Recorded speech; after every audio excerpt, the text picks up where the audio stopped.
All right, this is another reaction to my TikTok that I had on TikTok. That's funny to say, but somebody responded to a video where I was like, you know what? You should invest 100% in your relationship. You should do right for your husband things, even though you're not a wife or a husband yet, because the things you do when you're dating somebody, that translate into marriage. The things you do when you're in a talking stage with somebody, that translate into dating. If you're already acting like a boyfriend or you're acting like a girlfriend and investing in somebody, you put a label on it and you guys are already like going forward, that translates. You just don't flip a switch. You don't be like, well, I'm not gonna talk to him every day, and then all of a sudden you become, boyfriend, girlfriend. Now you have to talk to him every day, and now you're like, oh, I don't want to talk to him. That's not who I am.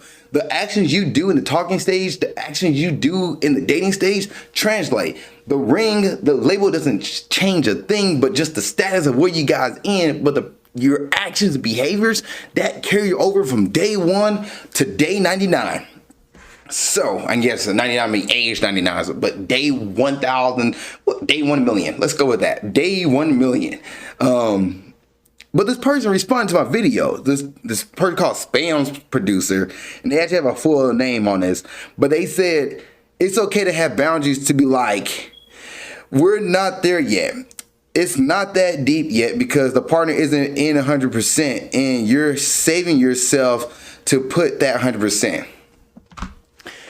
And my response to that is, it's cool to have boundaries. Matter of fact, you should have boundaries. You should have standards. And you should date people who hit those boundaries and standards. And those boundaries and standards are not met, then you walk your way out of that talking stage or dating stage, wherever the case would be. And if you already put a label on it, maybe that relationship is not for you after you bring those boundaries and standards up to your partner and they do not hit those standards. You let them know, hey, this is a boundary of mine. This is a standard of mine. I appreciate you if you hit that, and your partner doesn't do that or doesn't take that appreciation and say, you know what, not for me, then it's up to you to be like, I'm going to be out or in. But to say you shouldn't go 100% because your partner's not going 100% is not good advice. Tell you that right now. You should not be worried about what your partner's doing and when it comes to the percentage they're giving. Let them know that, one, you feel like they're not giving 100%, but you shouldn't be tallying, well, I did this, check, and they didn't do that, X. I did this, check, and they didn't do that, X. No, you shouldn't be tallying what you did to your partner. Don't compare yourselves. That's not healthy. That's not good to be in a relationship where you're comparing yourself to your partner. You shouldn't do that. You should not want to compare yourself to your partner. Your partner should add value to your life, and you should add value to your partner's life. But to sit there and, well, I did this and they didn't do this for me. How can they not do this for me? I would do this if I was in their shoes. No, no, no, no. You shouldn't do that. If you have a certain standard, a certain boundary, and you let that know to your partner and your partner doesn't hit those standards and boundaries, it's okay for you to walk out. You have the option to do that. You shouldn't sit in something that you feel like you're not getting. And you bring it to your partner's attention and you gave them time to try to get that for you, and time for them to follow through, and they just like either one, don't want to follow through, or two, they're just like, it's just not me. It's okay for you to say, am I okay not getting that part? Is I'm okay not getting that boundary met or that standard met? Am I okay with that? Then you are, mazel tov, stay in the relationship, you're fine. If you're not and that sits with your soul and you can't stay with that, then you can leave. It's 100% up to you. But to sit there and like, well, my partner's not going 100%, so I won't go 100%, you're going to find yourself banging your head against a wall, and you'll find yourself just slowly watching the relationship die out because you decided to give up and your partner gave up, and y'all just both roommates now versus being a relationship. And if you decide to follow through, let's say you're in the talking stage and you realize this person is not giving 100% to you, and you feel that, and you bring that to your, obviously you have to bring it to your attention because there's a label not on it yet, but you bring to your attention that, hey, I want to move forward with a relationship, and they're like, oh yeah, sure. And you're like, excuse me, sure, or I'm not really, and they're like, I'm not really looking for that yet. Then that's up to you. Be like, deuces, I'm out the door. I'm not putting up with that because I have a certain goal and boundary and standard that I want for myself with a partner, and I'm not getting that. I'm not going to stay with it. But you should give 100% into your relationship. You should give 100% into your partner. 1000% believe that. Especially if your label's on it and you're committed to each other, then you go all in. and that person doesn't go all in with you, that person's sitting back there on the ledge while you jumped into the water and they're sitting there watching like, I don't want that. Then it's up to you to be like, hey, I'm gonna leave you on that ledge. I'm gonna keep swimming on through and find another ledge, jump off with somebody else, and dump into that pool, into the water, and experience the Great Barrier Reef. I don't know what I'm going into. Just stay with me.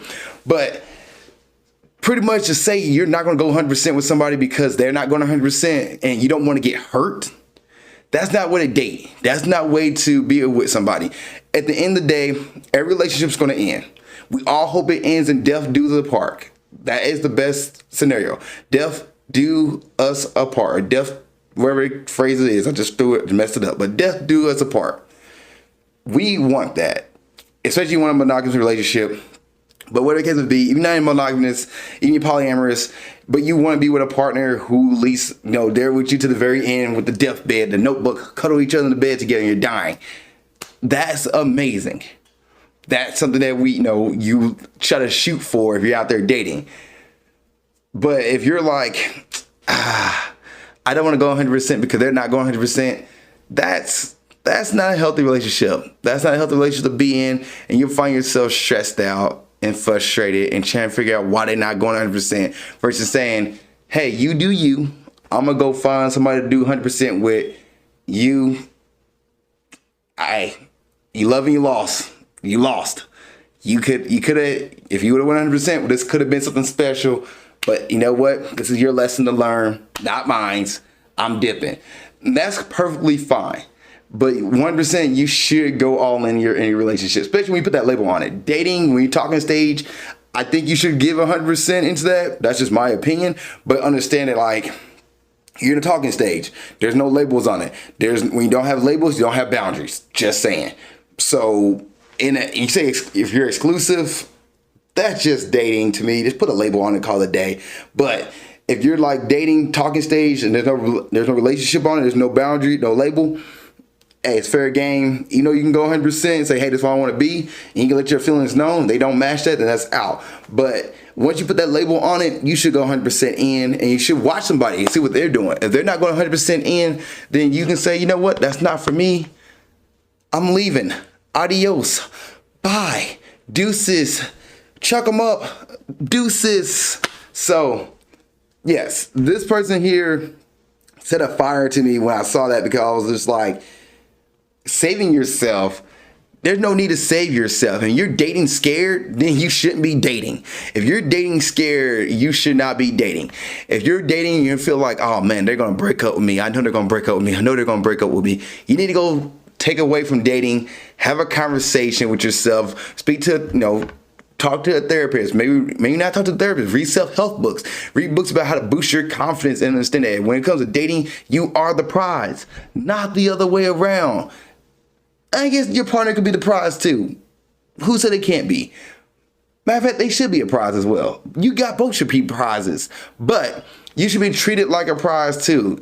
You can treat them like a prize, but you should be treated like a prize as well. And your partner is not giving you that. The person you're talking to is not giving you that, and not make you feel valued, not make you feel like you're, worthy, and make you feel like you're a great person. And they make you feel like crap. Then you shouldn't be with that person. Like I've mentioned before, your partner adds value to your life, and you should add value to their life. If you're not getting value from your partner, and your partner's not adding value to your life and bringing you down and adding negativity, you're out. Call it a day. Like if they're not giving 100% and you noticing that and you state that to your partner, you should be out. But don't date scared because if I don't give 100% and they break up with me, see, I told you I'm gonna get broken up with. Therefore, I feel safe. That's something you need to work on. You need to work on that because that's not a good thing to be into. Just saying.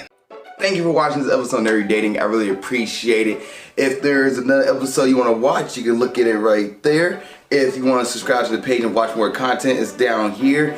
Also, you have a question about dating you want to put in the comment section, go ahead and do it. Or you can send me your dating question to my email of alizakkanerdydating@gmail.com. That's alizakkanerdydating@gmail.com. And I will answer your question on the next episode of Nerdy Dating. Thank you so much for watching this show. I appreciate you and keep being awesome.